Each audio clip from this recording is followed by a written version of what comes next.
Happy first Sunday of Advent. Happy liturgical New Year. It's the start of a new year in the life of the church.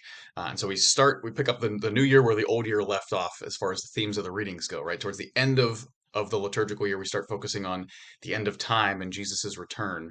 And that's kind of where Advent picks up. Advent is a preparation for Christmas, but it's also a time of preparing for Jesus coming in general, right? That's what Advent means, presence coming. And so we focus on his coming at the end of time and his focus on his historical coming as a baby in a manger in Bethlehem 2,000 years ago. So this idea of Jesus coming at the end of time, these readings today really speak of preparation and readiness of an internal type, right?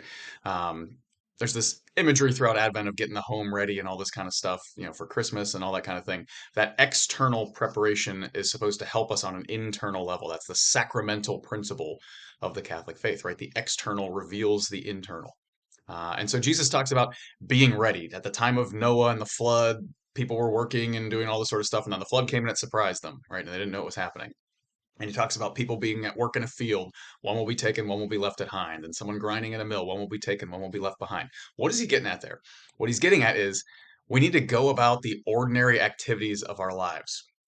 Getting food, jobs, schoolwork, all this sort of stuff, right? Do these ordinary activities, but do it with an internal disposition where we recognize Jesus could come back at any point.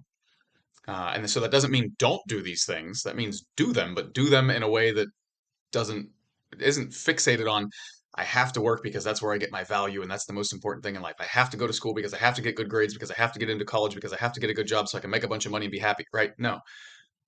Do these things with a recognition that you're serving the Lord by doing them and he could come back at any point and so I'm ready for that.